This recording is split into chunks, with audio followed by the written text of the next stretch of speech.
Hello and welcome back, episode 2. I am here with my good friend Tracy. I'm here with my delightful friend Amber. And this is the Road to Valon, jumping into the Wheel of Time Season 2, Episode 2. The daughter heir, she has arrived. I'm so excited about that. Keira Coveney is perfect. Yes. Perfection. Yes. Perfection. The women in the cast in general, but especially with like the younger women, like I feel like artistic renderings of Elayne always feel like kind of over the top, almost sensual. And not that that's a bad thing, but I mean, she's still kind of a young woman. And I feel like Keira Coveney is just playing this perfectly. Just perfectly. She's the Elayne I have always wanted. Mwah. Yeah. She does have a regal sense about her, but she's very humble. I mean, I know like she's decorating her room and it's all kind of fancy and but she is not someone who is like strutting about proclaiming like I am the daughter heir to people. Like of course she mentions it to Egwene, but I feel like that was out of avoiding an awkward conversation later. Because Egwene truly had no idea who she is. So Right. Everyone else knows who she is, though. Of course. Of course they do. Poor Egwene. I think she was my favorite addition to this episode. I mean, I have two favorite characters this episode. Well, maybe three. Keira Coveney, Elayne Trakand, and then Kate Fleetwood, Liandrin. I mean, she kills it every time. Weeping. Every time she shows up, I'm excited. Weeping. And then so good. My prediction for Loyal came true, and that was delightful to Wasn't watch. that amazing? Getting to see Loyal Hulk out and do what Ogier do. Right? It was what they can like do. I was thinking about pieces in the book that happen that like, you know, talk about Ogier fierceness and whatnot. And like, because of our introduction to Loyal, and I would say in the books, like this almost battle Loyal is kind of kept in the background a little bit. And so to bring this raging, muscles straining, throwing people around Ogier was just, I'm so glad it's like really early in the series. It just makes him so much more complex. He's more of a real character to learn more about. We don't know all about Loyal or the Ogier at this point, and it's just it was good. It was so good. I should not smile at battle scenes that hard. That's a problem. To anger the Ogier is to bring mountains down on your head. I'm almost surprised he didn't break brick somehow with a skull. Yeah. Ugh. It was impressive. It was impressive. So good. Okay, well then our first scene is with Rand having this nightmare of all of the people that he loves. He's killing them.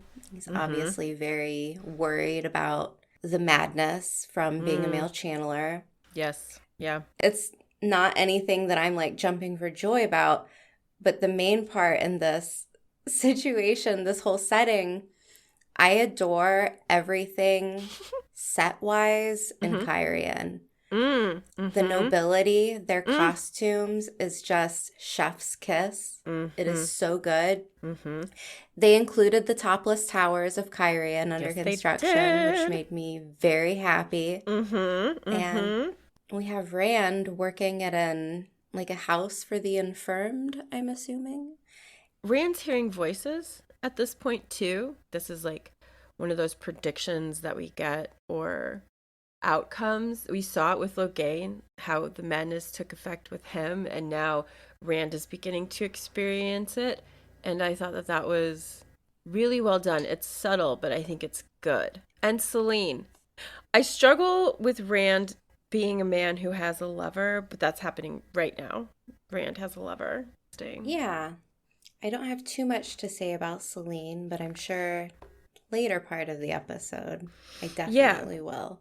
Yeah, I just thought that was like So we have Rand with a nightmare and a lover, and we're in Cairhien in the Foregate. And I think I wanted to also say congratulations, because I'm pretty sure you were right on almost every image that we saw that was going to be in the Foregate. Like, well done, you. Thank you. You're welcome. You're welcome. Of course. Of course. Yeah. I'm loving the direction this season as far as how the spaces are being used and how they look. Yeah, same. And I don't know if Andre is out there listening, but just mad respect. No Mad kidding. respect Yes, to absolutely. the whole department. It looks great. Well, and like this scene in Cairhien when he shifts from the Foregate into the actual city, and we're starting to like see people in Cairhien proper, I guess. Yeah, like the more noble people that can afford to live outside or inside the walls, I guess. Yeah. Yeah. And I was like, wow, that scene was so short and yet so detailed. Just that brief walk from the walled parts of the gate to where he's working, and just so much texture and vitality and liveliness. And I was like, I can't wait to see more of Cairhien and Cairhien garb. And oh my gosh, this is amazing. I do have a question for you before he walks into Cairhien proper, though. So he has to, like, he's presenting papers to someone, and I'm trying to figure out why. Is it because he's an outlander? Is it because he looks like an Aiel and doesn't seem to be denying it? Like, yeah, I mean, in the books too, so often when they walk into a city, and I remember it in Cairhien, I think they have like a guardhouse before you enter the city. So often in the books, they're asking names and, wanting to know what you're doing there. And I'm just assuming within the city, I mean, Cairhien is a little bit different from many of the other locations in the Wheel of Time, just because of this repressed kind of very posh upper class. I think just from the show aspect, it's more of like we have to keep the riffraff out, because the Foregate is so over the top. Like, people are, as we see later in the episode, drinking, partying. There's lots of entertainment, and it's really kind of rough around the edges. yeah. The nobles don't want that within the city. They don't want, these people dirtying up their nice little environment within the tower or within the walls. Yeah. So I'm just assuming it's like, oh, hey, I'm going to my job in here. And then they're like, okay, come on through. Thanks. Thank you. Yeah, I mean, I don't know if that's right or not, but but it does make sense. And I mean, maybe we'll get something on it later. Maybe I'm not supposed to be thinking about it this hard, but I couldn't help myself. I was like, why? And then of course later when he meets that one guy who has apparently been his patient for a minute but doesn't recognize him immediately and is like, yield, blah blah blah, like, I was like, so maybe this is another indicator that Rand looks like an Aiel, and they're making him like kind of register that he's a quote unquote safe Aiel. I don't know.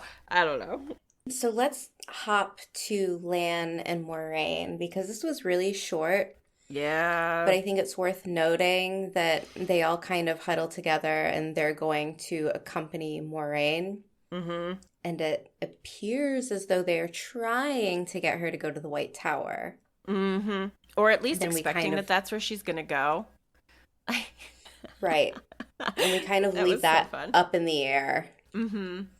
Here's the thing. As a person that loves both of these characters a lot, I really don't like this storyline. Not because it's not engaging, but because it's painful. Yes! To watch. Yes, I feel the exact same way. It's not like I'm over this plot line. Yeah. But it's also kind of just like, oh man, like, we're going to drag these people I love through this for how long? Like, I hope this gets wrapped up. Same. I hope it gets wrapped up soon. Same. Like, I just feel like she's being very cutting towards him, and Lan doesn't really seem to know how to navigate that. Like when he was talking with Tomas in the first episode, and he's like, the water bond was always there, you know, a talking force so that we didn't have to. And I mean, they've never had to communicate without being able to read each other in this really special way. And so it's just really, it hurts my heart. It hurts my heart to watch it. I just wanted to say it's a good representation of post healing, how tiring it can be for the person. Like you don't get healed completely. And I think that that's a good little like nod to how it's done in the books, that it's not just this instantly like, papa, you're up and on your feet and everything's all good again. Like they're still recovering even though they've been healed. Yeah, so we moved to the Shienarans, and they are on Padanfane's trail. And I really enjoyed this little farmhouse death vision. Right?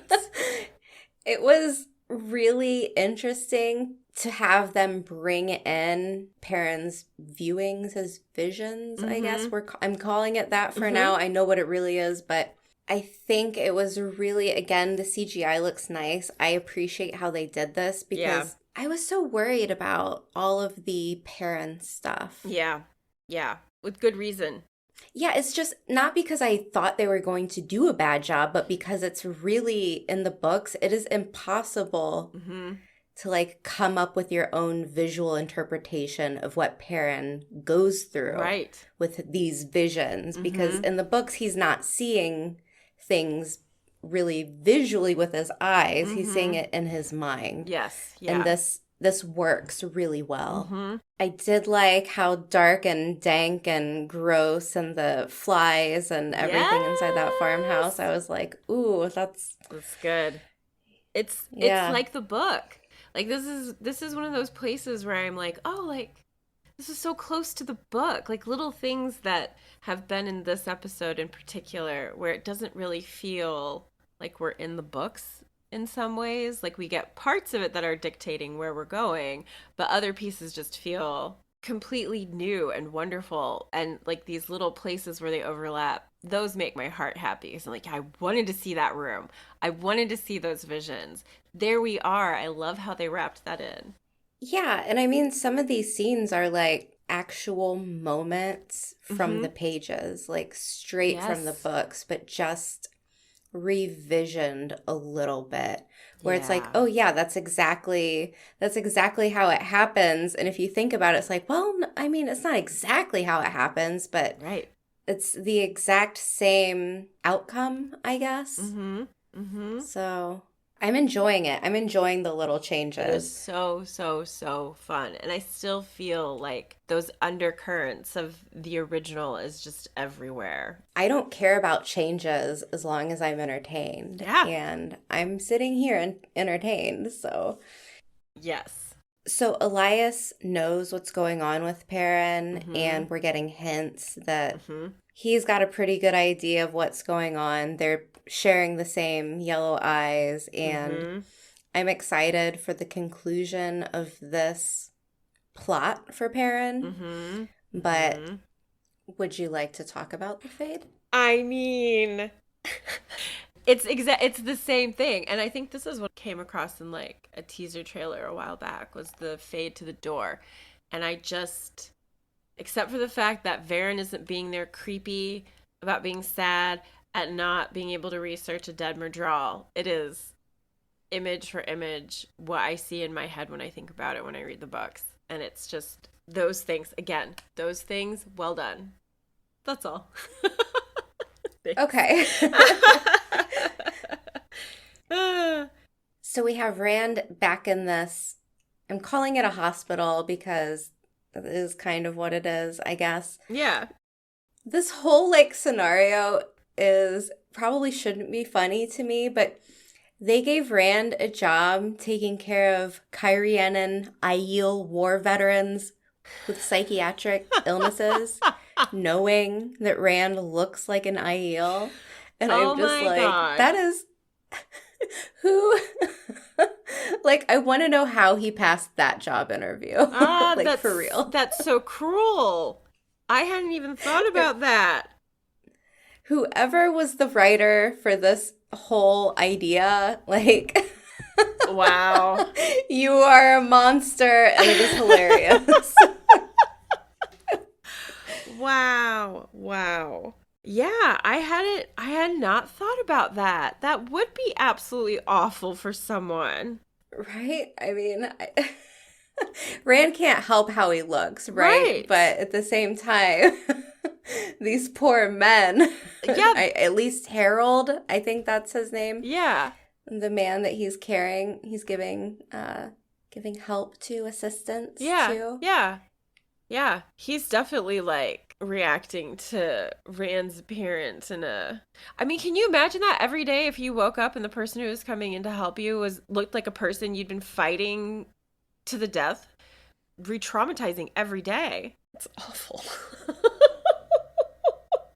I mean, my favorite part of Rand's plot so far, the Selene thing is interesting, kind of, but I feel like this part, his interaction with Harold, this older man, Mm-hmm. who we learn is a blade master, and them doing these sword forms, Mm-hmm. this felt so good to see, and I think that it was a really nice little touch to Rand's story. Mm-hmm.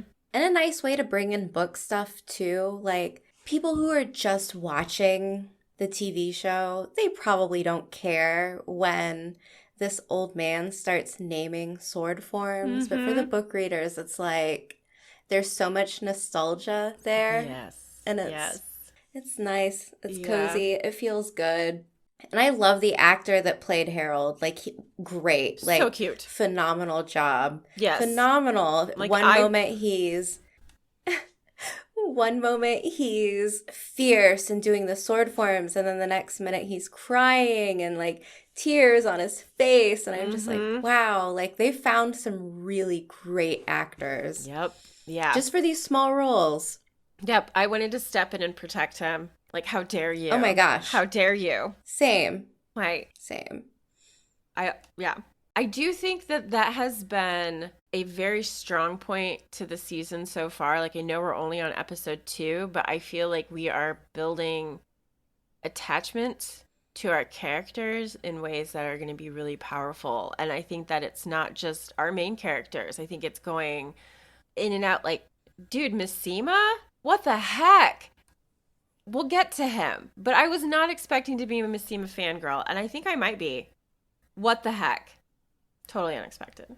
We then move back to the White Tower, and this is happening a lot in these first 2 episodes. Egwene and Nynaeve are always missing each other. Mm-hmm. One of them is trying to find the other off and on the entire first 2 episodes, and you can see that it's becoming a thing, and we learn later that it is a thing. Yeah. And Nynaeve is with Liandrin, and I think when Egwene hears that these full Aes Sedai are coming over to like swoop Nynaeve up, there is this feeling inside of her where she's like, why not me? You know, like I'm doing all that is asked. Why not me? Yeah. And I like how they're portraying this in this scenario versus in the books where it is just like, I'm in charge. No, I'm in charge. I want to make the plans. I want people to listen to what I'm saying. And here it's not so much pure jealousy. It's more of like a misunderstanding. Yeah. I agree with you on the way the relationships are being handled. It's much more mature, and I feel like it's more emotional in a way that is relatable. Because hopefully, like, I don't know. I don't want to talk about it until we get to a later point with Elayne and Egwene. So. Okay. Then we get to the moment where Liandrin shows Nynaeve the patient with breakbone fever. And last episode, we were talking about them not finding the right motivators for Nynaeve, and she's done it. She's done it. And what is hilarious about this is she has done it, and then she negates everything by pulling Nynaeve aside and was like, you know, healing and everything is cool, but what if you could heal people before they actually got sick, you know, like wink, wink, by taking out all the male channelers. And Nynaeve is like, whoa, like, they're not a disease. Right. They're humans. And It's so Nynaeve, but It is. also Liandrin is just failing miserably. Mm-hmm. Failing. She was so Mm-hmm. close, but to me it feels like she's really trying to get Nynaeve to join the Reds, Oh, or yeah. at least garner some type of a relationship with Nynaeve. I Mm-hmm. don't know what reason that would be if it's not to get her to join the Red Aja, Mm-hmm. but we will have to wait and see. I feel Nynaeve to be part of the Red Aja. And she's mentioned, Nynaeve as a weapon. The whole Reds don't need warders because they can take care of themselves, and how she wants Nynaeve to be so powerful, so strong that no one can challenge her whatsoever. That's an ally you want in your Aja. So I really think that, like, she was so close in that moment. She found the thing that Nynaeve really cares about, but then she like muddled it all up by being like, "That's nothing compared to what you could do if you were in the Red Aja." And it's like, "Oh, you were so close. You were so She close." was. And Yeah. you bungled it. But it Yeah. does introduce the idea of Nynaeve becoming an accepted. I don't think she wants to be spending time with Liandrin. I think she wants to No. spend time healing. Mhm. And if she can get out from sitting there doing nothing to doing something that she's actually good at, that she is of importance, then Yeah. yeah. Yeah, she feels like she has enough character. She doesn't really need to be a novice. And also, like, the other thing that I think Liandrin introduced in that conversation is the fact that accepted get to spend more time with each individual Aja, getting to know what those Ajas do. And so, just becoming an accepted, she's going to have an opportunity to study only with Yellow Aja if that's what she chooses to. But it does feel like Leandrin's kind of like, I'll be doing I that. mean, do we know that though? I don't know, but it sure feels like it. Like the way that she says it, like, I'm allowed to teach accepted. And then there's that thing that happens later with Shiriam and Alana. And I think one of Alana's warders is like, last week she wasn't even allowed to teach a novice. It just feels like whichever, like, if this is going to move forward, Leandrin's going to try to be Nynaeve's main mentor moving forward. Whether she still wants to do that after what happens later, I don't know. If Nynaeve isn't accepted and she wants to be Yellow Aja, then, I mean, can't she just say, like, kick rocks, Leandra, and I'm going to study with the Yellow Aja? Why would I study under a red sister if I want to be Yellow Aja? So, Leandrin's motivations here, I'm not making total sense of it just yet. Uh-huh. So, we will see. Yeah. So, Leandrin brings Matt some sweet cakes, Mm-hmm. and we see he's still down there Yeah, in the basement. he does this cute little like pantomiming of like the locking and everything and her walking away before he like hops up off the bed and like goes back to what he was doing. And this was so fun. It was like, you're coming out, Matt. We're seeing you. We're seeing you. Matt's coming out. Okay. Good to know. I mean, do we know yet? We see you. We It's see you. Yeah, it's the show. So who knows? Who knows? Who knows? No, that was cute. It does feel more Matt like. It does. So, Yeah, he's got to find some way yeah. to amuse himself. That poor guy. So back to scraping around the rocks for him. Was there anything else with this Yeah, that one was like a really segment? fast little section. I think the next is our introduction to Elayne. Yeah. Elayne! Yes. Ah. As soon as I saw all of the finery like being pushed into the hallway, and I was like, Mm-hmm. it's her, it's Yep. her, it Mm-hmm. has to be her. And then the handmaids and all of the red and white, and I was like, yes, these are the Andorran colors. It's happening. It's happening. I was so excited to see Elayne, Ah. and again, the costuming, Yes. magnificent. The lighting was so Loved it. good. Like, I know I don't really think about lighting very often, except for like, man, that was so bad. But even though it's just like this natural lighting behind Elayne, she really does kind of like glow in this like calm and authoritative way, and like still being like approachable and sweet. And I was like, how are you doing this? This is amazing. I love you. Yeah. I'm really excited to see what people who have no knowledge of the books think about some of these characters. I Mm-hmm. mean, I've always liked Elayne in the books, always. Yeah. Even the parts that people say are really boring or Mm-hmm. infuriating or whatever. Yeah. Yeah. But I'm just like, I don't care. Like I can't say why exactly I love her so much, Mm-hmm. but it's just her. It's just her being her. And Kira Coveney, like she's so like the way she portrays her is so sweet. Yes. And she almost has this very like mousy quality about her. Uh-huh. Uh-huh. But I think it fits because people who know that they wield Mm-hmm. real deal power, they do Mm-hmm. not have to be the loudest. They do not have Mm-hmm. to be intimidating. Nope. And that's what I love about her interpretation of the character. And it Mm-hmm. is aces. Love it. So I do appreciate that Elayne, like a good statesman, like she kind of puts her foot in it when she's like, "Oh, like you don't have any things. You're just moving in too." And Egwene is Mm-hmm. like Uh, I don't have, I don't have anything. This is it. this is it. This is And all then I she's like, got. "Oh, like look at this blanket from the two rivers. Wow, look at it. It's lovely." And I'm like, that's just, it's so Elayne. That's so Mm-hmm. Elayne. Yeah. Her like, you're my subject.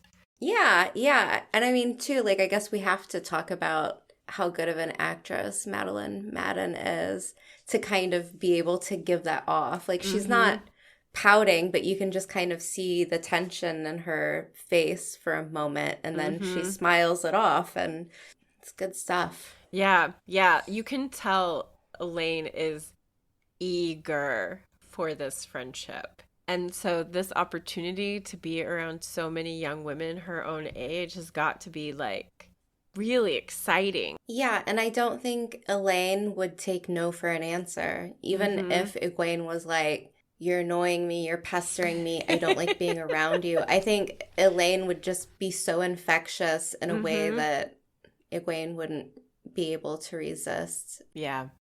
Was there anything else with that Huh, scene no, that no, you? no. Okay. We moved to Alana and Shiriam Mm-hmm. having their conversation with the warders. And we go back and forth, this is too dangerous. Liandrin shouldn't be pushing Nynaeve to an accepted test this soon. Mm-hmm. And the warders are also worried. And I Yeah. think that's, I mean, a big red flag because these aren't women, these aren't Aes Sedai. These are men who are pretty much sworn to protect Aes Sedai. And they're like, when they're stepping in and saying, like, this is a problem here, I Yeah. feel like it's a pretty big sign that Mm-hmm. this isn't okay. Yeah. This is a little bit out of the norm and scary. Mm-hmm. But it also points to what we've been saying about the White Tower and how Nynaeve views things because Mm-hmm. she's not wrong. Like they're putting her in this very dangerous situation. And Alana and her warders are the only ones that are really Mm-hmm. trying to protect her. And Yeah. it's just an interesting backdrop for Nynaeve because Nynaeve is essentially the protector, like Mm-hmm. protector. She's the Mm-hmm. one who's always trying to look out and make sure that she can help people, she can save people, she can heal people. And Yes. there's no one looking out for her in this Nope. situation. I Mm-mm. mean, they're bringing it up to Shiriam, but it's like, Yeah. well, just toss her in, see what happens. Good luck. Don't die. Yeah. Yeah. I mean, they're concerned for her life. Like they're not worried that she might fail the test and not become an accepted. They're worried she might die. And Alana's like, we need to protect her. That's your job, Shiriam. You are supposed to be protecting and looking out for our novices, and you are not if you let this happen. Like, really, Liandrin? You're gonna let her be the main mentor for her? Like, I could never be an environment like this where there is such an absolute failure of logic. mm-hmm. I would pull my hair out because Mm-hmm. everyone's going on and saying, Nynaeve, she's our greatest weapon, the most powerful channeler, she's a weapon over and over again. Mm-hmm. If the last battle is coming, why Mm-hmm. are you risking killing this great weapon? Right. Right. Oh, I am. It So also, either there's no logic mm-hmm. or these Or, women don't care mm-hmm. at all. Yeah. Just the fact that we're getting more about the layers, more about who is in the tower, who does what. Like, we didn't have an introduction to our Mistress of Novices. I like it. I like getting to see it. This is just a very short scene, but it's Nynaeve going back now looking for Liandrin. Mm-hmm. I don't want to touch on this because we've Mm-mm. got so much more of the Yeah. episode to No, go. it's fine. But Nynaeve follows her out of like a secret passageway Mm-hmm. and then onto the streets in Valon. Yeah. And I have to say, again, like major upgrade. I loved this street scene. Very Mm-hmm. cool. Mm-hmm. Yeah. And then they're in the fishing village, right? Yes, the Shienarans have reached the coast. We get our first glimpse of a real life lionfish, which is exciting for all Apparently, the Swan Sanche they fans out there. smell really bad. Oh, I mean, doesn't all fish I though mean, when it's sitting in yes. the sun? Ugh. I mean, seriously, to me, most fish just smells. I am not a seafood person. I am with Uno in this scene where I'm like, just give me something to drink. I will skip whatever that is. Yeah. And Elias is Mm. the most logical man of the bunch because he's like, you know what? I'm going to sleep outside Yep. under the stars. And can't blame him because seriously, Wow. yeah. Wow. I mean, considering what happens, Yes. I mean, I know they had no reason to worry about being dragged from their beds, but Right. But. you go somewhere where you don't know the environment, you Mm-hmm. don't know like what the dangers are. Maybe this is just like a thing about maybe this is just a general statement about men, right? Like they're like, we'll be fine. Like we don't know anything here. Give us this room, whatever. We're big, strong Shienarans. We can protect We'll be ourselves. Well, fine. not today. Yeah. This is a Yeah. very totally random segue, but I was seeing something, I don't know, I think it was online, and it was like, why do it was like I'm gonna text like men in my life and in my life and just flat out ask them, if we were in an emergency and we were in an airplane, do you think that you could land it with assistance? Like, you put on the Mm. headphones. Do you think Mm-hmm. that you could be guided through it? And it Mm-hmm. was like, why does every single man in my life say yes, unequivocally, yes, absolutely? And then all of the women are like, yeah, like I know nothing about this, so Mm-hmm. no. Mm-mm. But it's just funny. Like it's just a Yeah. cute little like social experiment. Yeah. And I feel like the Shienarans kind of fit into this in this situation because they're big bad dudes. Mm-hmm. Who's gonna start something with them? Mm-hmm. Well, apparently there's always some bigger, badder dude who can. Right. So They certainly held their own for a while, though. That was amazing. I can't wait to get to that part. Okay. Elias does say they're not your pack. pride or murder or I'm trying to think of other animal groupings. I think I but just heard I recently can't. that a group of pandas is known as an embarrassment. And I could be wrong about that. Perrin, don't stay with the Shienarans. They're not your embarrassment.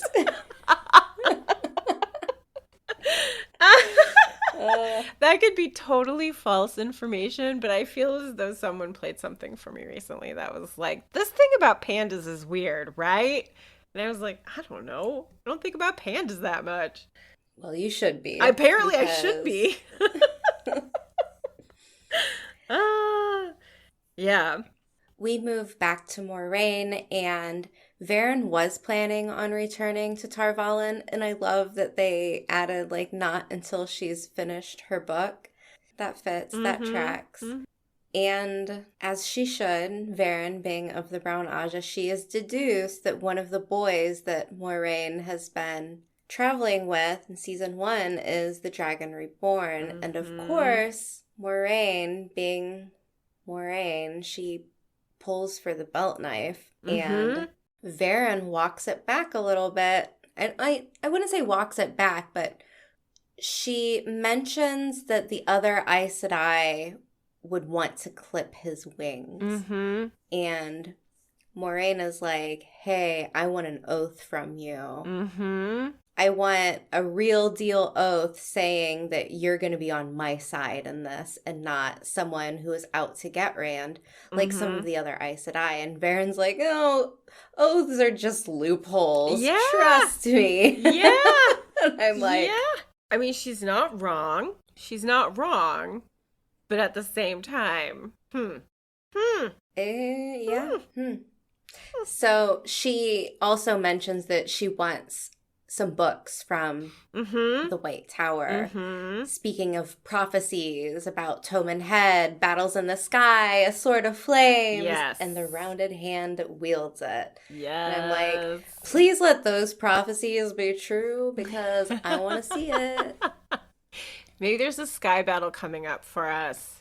You think? I mean, it would be really funny if, like, she mentions a sky battle and there is no sky battle, and then people are going to be like, what about that sky battle you were talking about there, Right? Perrin? Yeah. Liar? Is that a lie, Aes Sedai? I mean, maybe. I do love the idea of Verin hanging out and doing research in the library, though. Seeing the library, potentially seeing Verin's quarters. And this does put Verin in a position to do things from the book that I hope come into the show. Like, I'm thinking about, like, where things are right now as we're coming to the end of this episode and still thinking about how we're going to get all of our characters together. Yeah. Oh, Moiraine doesn't mention anything about Rand being dead. She doesn't mention Rand by name either when Verin has this conversation with her. So Verin is still like, it's one of the boys. But Moiraine doesn't say anything about Rand being dead. Is she at this point, like, ready to be like, he's not dead. He's not dead. Like, she's walking back what he's told her to tell everyone. Well, I'm assuming she just doesn't say anything because if her suspicions are valid, she might not be able to trust Verin. So I don't think she's going to give that name up. Yeah. And Moiraine has every right to be suspicious about anyone asking about the Dragon Reborn. Yeah, I don't see her opening up to Verin as a confidant. Trust is earned. Yes, Moiraine has gone to Verin and Adelais's home after, like, all of the badness that happened at the end of season 1. Maybe this is just kind of a safe space that Aes Sedai know they can go to should they need it. You know? Like, I'm curious. Yeah, I don't know. Yeah. That was all I really had for that one. You touch on everything else. Yeah, so this next scene is Rand back in the outside, on the outside of Cairhien on the Foregate. And there's like it's like Krampus, the puppet, like a giant Krampus party. It's everything that I was saying the Foregate should be. Yes. It's like on the Titanic, on the inside, like the upper decks of the Titanic. Yes, I'm going around and around. I'm loving it. Keep going. Inside of Cairhien walls, Cairhien proper is like where the bougie people on the Titanic are. Right. And then you get to the Foregate, and that's where Jack and Rose are like drinking booze and dancing on tables. Yeah. Doing a little jig here and there. Exactly. Yeah, and this is exactly that. The Foregate is fun, but it seems a little bit dangerous. I don't know, but I mean, Rand definitely makes it a dangerous place with his actions. Yeah, he does. And I mean, his coworker is really he's a dick. He had it coming. Right. Yeah. I did not necessarily feel too bad about it, but I was also like, how far is Rand going to take this? It's so bizarre because I just don't really think that, I shouldn't say it's bizarre. I don't really think that he's a violent person. And here we are, season 2, episode 2. And Rand is a much darker character than I think he ever is. And you don't? No, like in the books, this is like his Dragon Reborn plot, kind of. Yeah, but has he ever just like... And in the Dragon Reborn, he kills a bunch of people he suspects are Dark's friends and then makes their dead bodies bow to him. That's pretty... Okay, yeah, you win.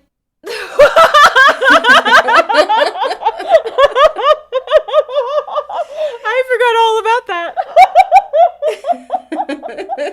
You're so right. Because I'm like, man, he just straight up assaulted that guy. And now I'm like, man, he straight up killed all those people and then tossed them. Yeah. I thought that it was going to go much darker. Yeah. So like, oh, okay, like this guy got off easy. Yeah. He like, they even made sure to show us that he like coughed like after Rand walked away. So we're like, okay, he's not dead. Like Rand isn't a murderer yet. But oh my God, you're so... He just roughed him up real good. Okay, yeah. So Rand has room to go way, way darker in the show then too. I mean, it already kind of feels like he's that way because then he comes back from this nighttime assault, I don't know, and Selene is sitting on the bed waiting for him, and he's like, not tonight, and she's like, but, and then he like pushes her up against the wall, like hand on her throat, and they start making out, which I hate. Sorry, just gonna say that. I hate Nothing like assault and battery to really get you going. Yeah, I was like, oh. When are we gonna stop doing that? Do you think she knows? Do you think, he did get into a fight. Like, she has to know, right? Like, doesn't she look at his knuckles? Yeah, I think she even, like, kisses his knuckles as she's talking to him. Like, I think she's aware of the fact that he's, like, been through something. But that's his only injury, too. So he is the lucky victor. Yeah, the aggressor. What does that say about Selene? Right? And the fact that he can, like, do that to her, and instead of being like, dude, back the fuck up, she's like, yes, let's have sex. No. Oh, no, never mind. I'm moving on. Okay. So we move to a quick little plot point of Egwene, Elayne, and the White Tower tour, and we learn a little bit more about Elayne, and she takes the punishment for the maid that came back into the tower and was in her room. Mm-hmm, and Shiriam is like, I want to know the name. And Elaine's like, not giving it up. And she's going to take this punishment. Mm-hmm. And then we have Shiriam, this time it's Shiriam going to Egwene. Hey, where's your friend Nynaeve? And Egwene is just, I can feel like in her that this has to suck for her. Right. All the really time. Bad. Mm-hmm. Like, everywhere she goes, it's, she's a walking trash can. She's either that or it's like, hey. Where's Nynaeve? Yeah. And it's just like, I feel bad for Egwene. I do. Too. I do a little bit. If I were in that position, I think I would also be like a little like, well, what about me? Like, you guys said I was special too. Like, I know I'm not as special, but it would be nice to be something other than a walking trash can. Right. But I think too, like, it's just such a difference of personalities, even though they can be so similar. Like, they are incredibly powerful, but Nynaeve doesn't care, and she just keeps, in Egwene's eyes, failing upward. And the moment she is able to let go and just confide in someone and talk about her problems, like, I'm sure she's having an aha moment, like, as soon as she gets it off of her chest. So, yeah. So we then move to North Harbor. So Nynaeve follows Liandrin, sick old man. And what a damn revelation this was. I texted you like, what is that? Oh my God. Plot twist. Big one. Yes. This was not on my bingo card. No. This was not anywhere near. Nope. I thought lover. Yep. I thought man who could channel that she's trying to protect. Yeah, it could have been anything, but this Son? never saw it coming. A son? Liandrin Never has saw a it son? coming. And not just a son, but a son that she cares for Loves. deeply. Which means Liandrin has had sex with a man, which means Liandrin actually doesn't hate men, or does she? She can still hate men, I guess. But this is, I need to know this backstory. Yeah, same. So there's a possibility of her backstory being darker, but I don't know. I don't know if they would go in that direction. I'd much rather it be that Liandrin had a lover at some point. Like, I would love that. I would love that this child would be someone that like reminded her of someone that she loved deeply, and it's why she also like has that love for him. Like when she's like crying over him and that I'm sorry, my boy, my sweet beautiful boy. I was weeping. I was just like, oh my god, my heart. Kate Fleetwood is the GOAT, man. She is an incredibly talented actress, and No kidding. I don't know what else I can say besides that.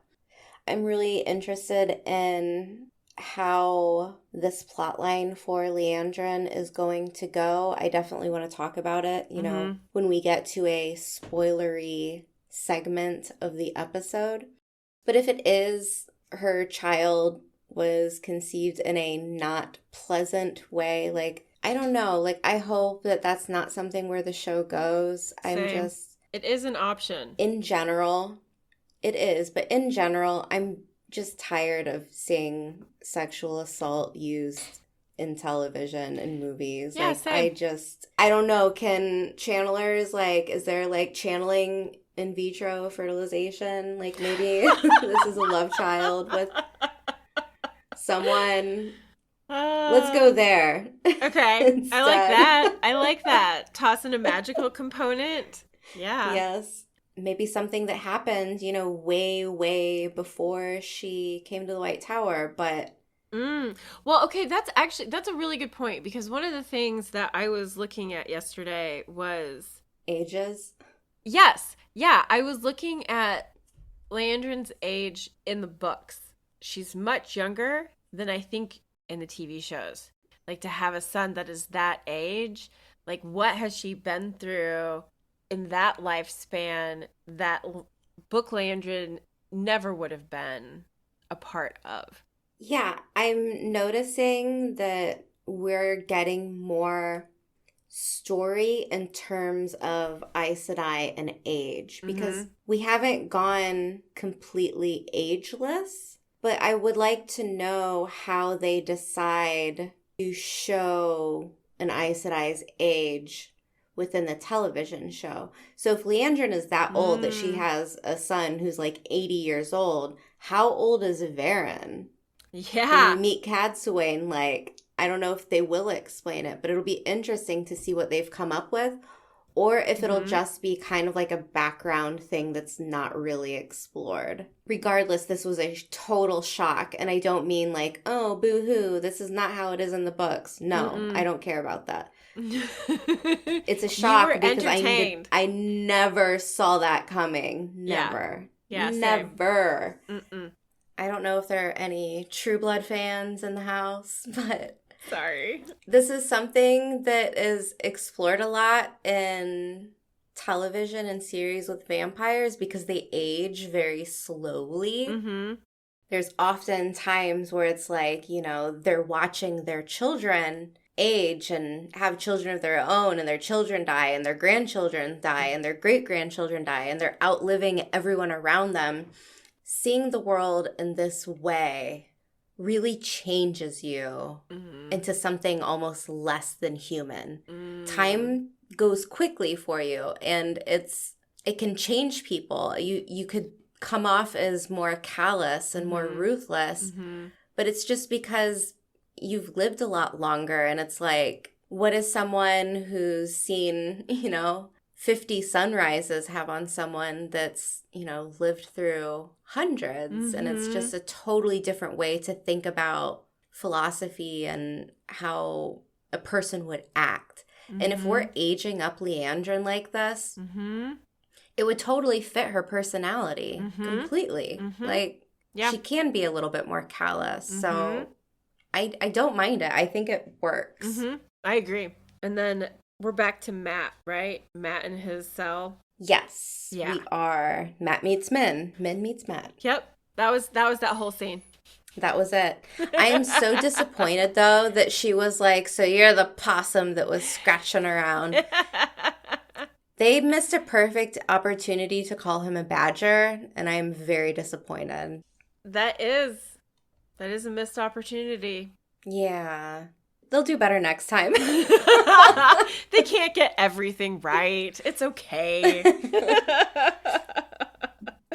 No, I think Min is so charming. I love how they've written them together, and we've brought this up. We were like, hey, what if Matt leaves the tower with Min instead of, in the books, it's Tom. It's Tom. Mm-hmm. And we were kind of thinking about it, and we were like, you know what? Like, that would be a really entertaining combination of characters together. Right. And I love her energy. I love his. It's fun. Mm-hmm. Yeah. So what do you think's up with the Matt stabbing Rand in a vision? Matt's holding the dagger, right? Like the dagger. The Shadar Logoth dagger, yes. Right. Maybe the dagger has some sort of weird property in the TV show that it does not have in the book series. And when this happens to Rand, maybe we're also going to find out how Perrin and Uno and Loyal all survived stabbed by the Shadar Logoth dagger.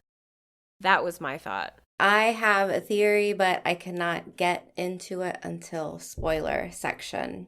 So we move to Rand and Selene. Yes.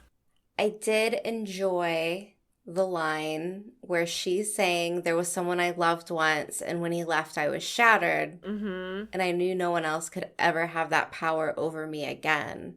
She likes to pretend that Rand is this guy, and he's trying to forget someone else. And she's like, will you help me remember? And I'll help and you I forget. help you forget. Which is nice. I like that. That's decent. That's a good little excerpt right there from the writing team. So yeah. kudos. And I mean, it does kind of indicate the fact that neither one of them feels as though they have a pretense around the other. We're each other's solace at the moment. I think they call it a rebound, someone. Thank you. That's exactly what they call it. I mean, I'm struggling so hard to think of what is coming to mind. What is this that they're going through? I'm like, oh my God, you're so right. That's right. It's rebound sex.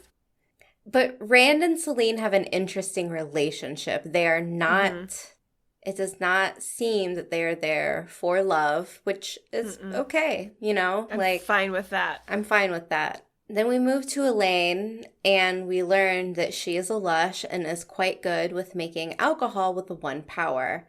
Again, who does not want to be Elaine's friend? She has party tricks, for crying out loud. I was thinking about how we know from the books that, novices come to the tower, and many of them have already maybe learned to channel a little bit, and some of them usually have their own little trick. This is Elaine's little trick. This is the thing that she's taught herself to do with the one power. I think it's easy to miss in this moment, but she says weaves of air help with some, or make it more powerful and help with the fermentation. And I'm like, of course, this is the thing that you learned how to do. Not eavesdropping, not compulsion, because you're the daughter heir of Andor. Everyone does what they can for you, everyone. So she doesn't need it. She figures out how to make wine. And it's nice foreshadowing to some of the more interesting things that Elayne can do. Mm-hmm. Yeah, where she's like, I like tinkering. I'm like, yeah, you do. Mm-hmm. Yeah, you do. Yeah. It's a breath of fresh air, especially after all of the tension that's going on, because everyone's split up. Everyone's kind of cranky, lonely, sad, isolated. Yeah. But now we have Elayne. Yeah. Feels good. It does. I think she's a very important addition. Yeah, because this is the part where she's like, sis, you're jealous. Right. And it doesn't look good on you. Yeah, it's a bad look. Yeah. It's a bad look. And I love Egwene being like, I'm not jealous. And Elayne is like, I am daughter heir to the most powerful nation in the world. I know what jealousy looks like. Like, and she says it so Right. gently and sweetly that you're just like, aw, and it's nice. Like, it's not like a poke at Egwene. It's not, it's just a deflation of the emotion so that Egwene can recognize it and then hopefully, potentially reconcile her friendship with Nynaeve, because there seems to be like a bit of a split in it. And especially since Nynaeve overhears Egwene complaining about her, but doesn't hear the rest of it. Brutal. Yeah, Brutal. that hurt my heart too. It could either bring them closer, push them further apart. So we will have to see. And Egwene says something about how, like, Nynaeve has always been her protector, whether she wanted it or not. And I'm like, she had your back. That's not a bad thing. Yeah, I can understand though, Egwene being like, I don't know, you know how like some teenagers, like from one day to the next, they just don't want to be around their parents anymore. Oh, yeah. Like, dad, like, Yeah. just want to go to the mall with my friends. This is an 80s person I'm talking about, but Can I have $20? can I have $20? Drop me off at the door. I don't want my friend to see you. Right? Yeah. Right? Yeah. I mean, I just think that despite Egwene being lonely, she also wants to find independence. Mm-hmm. And she hasn't realized that, like, she could have both. Yeah. And still have Nynaeve be a part of her life. Yeah. So you live and you learn. So we move to Nynaeve getting summoned by Liandrin. She is taken to the testing arches. And then it cuts away before we get to see anything. Ugh. How dare you? How dare you? Getting the ritual was fun, though. The next segment is Lan rifling through Moraine's saddlebags and finding the inscription that she bought from Baal Doman. Mm-hmm. And then Moiraine interrupts him. And then it's like, we go back to New Spring again. And Right? she's like, I knew you would be my warder after Chachin when I saw those Trolloc head balloons at the Beltane Festival. Party. And you weren't scared. At Stacy's Sweet 16. Yes. Because that's how they do it in the Borderlands. I had a really hard time, like, not giggling to myself both times I watched that scene. And I think it won't matter how many times I go back and watch that or read that. I'll just always think about, like, the idea of Dead Trollocs as a decoration. Decorating party. Woo! I mean, that's a Beltane event that I want to get invited to. I'd go. Frankly. I'd go. I think I'd feel safer at that one than the one that happened in the Two Rivers. I mean, at least everyone in the Borderlands probably knows how to defend themselves from Trollocs and is expecting a Trolloc attack at any moment. So they probably light things up, man. It is bright. They've got floodlights. Definitely. Yeah. Lots and lots of candles. Big fires everywhere. Yeah. Man, I bet it'd be really pretty. Dangerous, but fun. This whole interaction was shocking because, I mean, not for me. I've read the books. I know what happened here. Mm-hmm. But I loved that she's like, dun, dun, dun. We didn't defeat the Dark One. Mm-hmm. We set him free. And Mm-hmm. it's like, crap, you know? And then, like, on top of that, she's revealing all of this, like, shocking information and at the same time pushing Lan away. Yeah. And I think it's because she knows how dangerous things are about to get. Yeah. Yeah. And she almost just lost him. Mm-hmm. And when people are suffering, they push people away. And Yeah. she just keeps doing that. Mm-hmm. And I'm ready for this plot line to get wrapped up so that we have some teamwork. Yeah. Because it's all in Perrin's letter, guys. It's all in Perrin's letter. They're Gotta better. work together. They're better together. That's the rule. Yeah. Yeah. That's the rule. Yeah. So I have two questions, I think, from this.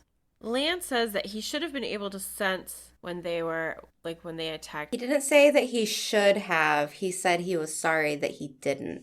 I should have been more aware, not like I couldn't sense them. So I don't know, like, it's the interpretation is weird for me because I don't know which way he meant it. Yeah, because if the warder bond is broken, he doesn't have that anymore, does he? Because isn't that like a bonus of being a warder? You tire less, you are faster, you can sense creatures made by the Dark One or whatever. Like, Yeah, but I don't know how they're doing it with the show though, so it's really yeah, anyone's guess. yeah. The other interesting moment in this part of the story is Moiraine threatening Lan that Alanna will take his bond. Mm-hmm. So this is similar to the books. Mm-hmm. This happens, and for people who haven't read the books, passing the bond is like a heinous act. Mm-hmm. So like this is not just any old threat to Lan. This is extreme. Very extreme. This moment is incredibly jarring for their relationship. Like, this isn't just get lost. Right. This is like a threat. So we then move to the Shienarans, and this whole attack scene is awesome. I really enjoyed how first episode we get that little bit of action at the end with Moiraine and the Fade and Lan, and now we're getting it again in this episode. And I love the conclusion. That fight scene, Uno and Ingtar together, Loyal, even Perrin when he starts swinging stuff around. Massima, it's just like this one-man army whirling around. Like, those Shienarans do not fuck around, and I love getting to see how well-trained they are. This is exactly what I expect from a Shienarans soldier, is this level of skill and brutality. It was amazing. I loved it. I told you I should never smile that hard through a battle scene, but it was so fucking good. It was so good. So good. They had a really good group because Guy Roberts, so the Uno actor, does stunts. And then the actor for Massima was previously known for his role on The Last Kingdom, which if you've ever watched, it's a like period Crusader piece. Stuff, right? No, but he's definitely like an action. Like an action actor? Yeah, he's done a lot of episodes on a show where fight choreography would be something that he's familiar with. Okay. So like just how it's all put together like totally makes sense who they have casted for these roles. And I think this comes into play when we had the Jordan Con, was it? Yeah, the Jordan Con video where Rafe was talking and we have Bane and Chiad. And everyone's saying like Loyal's the coolest, Loyal just is the best, like he's awesome. And it was like, yep, this is, yes, Yeah. yes. Yeah, he has a refined palate. This is exactly what I thought it would be. He's charming, he's funny, he's a raging fighting machine. He's all the things. Of course you'd want to be loyal. Of course you would want to like hang out with him. It's so good. Everyone in that Jordan Con video that is like singing his praises are playing characters who are fighters, who are warriors, and they're all saying loyal, he's the coolest. Good point. And this is why. Yeah. Like, I think this is why. But wow. Really, Ingtar and Uno just like working together the way that they did. It was that example of when we work together, you know, like, and that keeps coming up over and over again. This is a big theme we're pulling into the TV show where we are better together. And I am here for it. I want them. Makes me excited for Bane and Chiad. Oh my God. So all good things must come to an end, and the Domine show up and they're toast. Then we get the arrival of High Lady Suroth, who arrives with the man who previously named himself Forsaken. Yeah, and Rand ends the episode on coming face to face with Logain in the courtyard. So, nice little ending. Yeah. Should we go into spoilers? Yeah. Okay, for people who have only watched the show and haven't read the books, this is your warning. Thanks for watching, listening, all those things. Listening.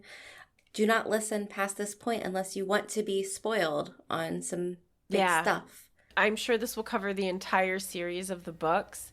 So we're not going to give it like a cutoff. Like, I was going to bring up what you had said about how if Logain is being brought in, it would help to cut back on the number of Forsaken.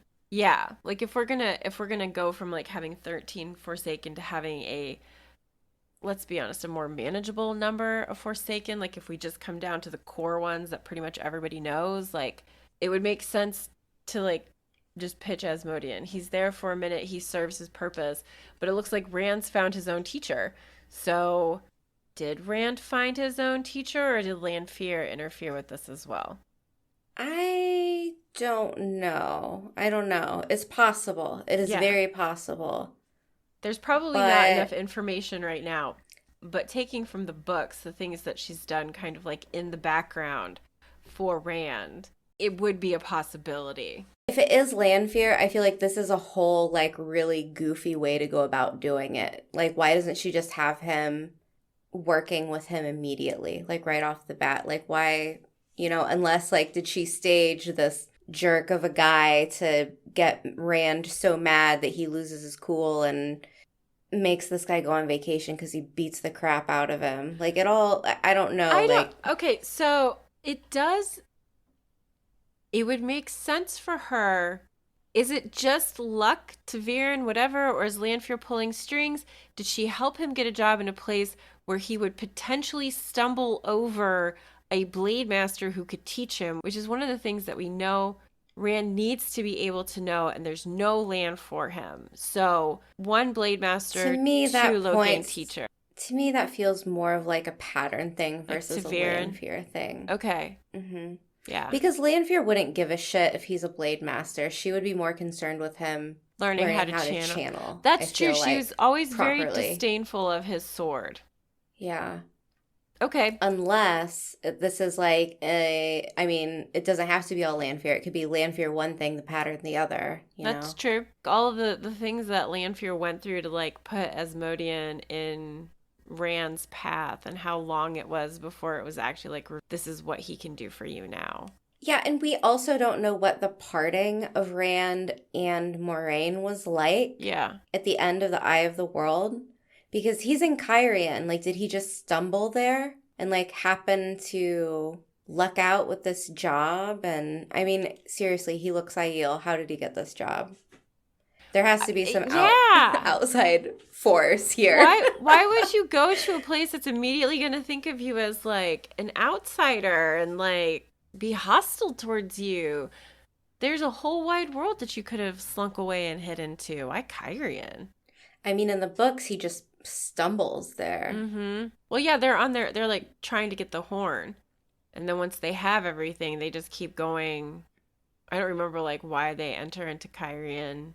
I think that was like the next closest city. Maybe Selene was like, I have estates in Cairhien. I'm heading in that direction anyway. He thinks that he's going to find her there. Mm-hmm. I think. I mean, he asks for her. At the guardhouse. At the guardhouse. Mm-hmm. So yeah, I don't know. We shall see. We shall see. Interesting. Okay. Just an observation about Liandrin. I think she's trying to push Nynaeve through the arches early to get her killed. You think she wants her dead? Yeah. Oh, yeah. Definitely. Eliminate the weapon? Yeah, because she showed up with Moiraine. Obviously, Liandrin is Black Aja. Everyone's saying how powerful Nynaeve is. Do you really want that weapon to be used for the side of good? If you can't control it, if you can't get Nynaeve to join your team, isn't it just easier to just kill her? Like, disarm the bomb versus getting control of it? So yeah, I think she's trying to kill her in the arches. And let's be real, like, Shiriam, same. Yeah, Shiriam is definitely the one that's on my radar for Black Aja and potentially wanting her dead. And then that's why she's pushing for this, is like, she's looking to eliminate this threat. And Lana's even like giving her more fuel to do it, like by saying like, the pattern is giving us these weapons to defend ourselves against the Dark One. And Shiriam's like, well, fuck, I guess we'll just push her through the arches early. I guess she'll die. That could work out in our favor, Black Aja. The only thing that I would say in regards to Liandrin doing this because she wants Nynaeve to die is when she comes to pick Nynaeve up from her room to take her through the arches, she says that she would take this back if she could. If she just wanted her dead, would she have said the same thing? Unless she actually... Okay. Yeah, go. So there's more details into this theory. Yeah. I don't think that Liandrin personally, like, she wants Nynaeve dead. I think since she is Black Aja, she is under orders to get her killed. And I think the introduction of her son comes at a very interesting timing because why would you introduce Liandrin having a son unless it's part of a bigger plot, right? I think her son is the leverage that the Shadow is using over her in some way. And they're like, hey, you know, like, you do something for us, we'll do something for you, and take her out. So Liandrin is much more three-dimensional than just wanting power. Right, like, I think she does want power, but I think that she's also... It goes off of what Ingtar said to Perrin earlier in the first episode about, you know, maybe Padanfane has a reason for doing what he did. And I think it's going to be similar when you look at many of the Dark Friends or Black Aja in the series. They're not just going to be evil to be evil. Right. They're going to have a real reason to be doing the things that they're doing. And Liandrin doesn't seem to be evil for the sake of being evil. Yeah, she falls in line with a stereotype of the Red Aja, but then that's saying, like, oh, all of the Red Aja is evil. Right. Like, they share some common goals and ideas that are troubling, but they're not necessarily evil. So I think there's going to be, like, a whole Liandrin plot. I think her son is going to have something to do with something. I don't know what. Or it's like, hey, instead of, like, we'll heal your son, it'll be like, we'll take care of him and hide him somewhere so you're not found out. Like, we'll do something for you if you do something for us. And maybe it's something as simple as, like, getting him care and tucked away somewhere that he won't be discovered. I like it, though. It's such a new plot point to kind of pull apart. It really is. It really is. Yeah, I like it. So my other theory, and this is going back to Min's vision with Mat. Are we going to get flicker, flicker, flicker? Because that's the only time that I can think of of Mat ever being apologetic to, like, doing something evil to Rand. So, like, does Mat go through arches and kill Flicker Flicker Rand, like, in a different timeline? Oh, wow, that would be so wild. Not just, like, the pattern, but, like, different versions of another dimension. Yeah. Alterdimensional viewing. Poor Min. Yes. It seems like a lot. If it happens, it happens, right? It's still the same person, like the same soul. So I think she's reading the soul. I don't know. I'm still curious about it because we haven't found out what happened with the dagger in Faldara. And now we have Min with this vision of Mat stabbing Rand with the dagger. Do we somehow find out how they survived and what Mat has done to Rand? Like, maybe there's someone threatening Rand and Mat does this as a way to quote unquote save Rand, and then Rand is thought of as dead again. God, that seems really lame. I think it's flicker, flicker, flicker. It has to be. Yeah, I don't know, because I mean, we have this thing with Min, her visions happen. They happen. Like, right. She can know and she can try to, like, divert something, and it doesn't matter. It is going to happen. So what she has seen will happen. Last plot point here. I think Moiraine can lie because I don't think that she is stilled. I think she's still connected to the Oath Rod. And I think she might think that, but she's too afraid to put that out into the universe, because if you say something, then you can hope it. And if it's not true, then, oof, that sucks. Yeah. You know what? That's a really hopeful look at it. I like it. Well, we will end it there, and we will be Cool. back with episode 3 of The Wheel of Time, season 2. So Thanks for exciting. listening, and see you then.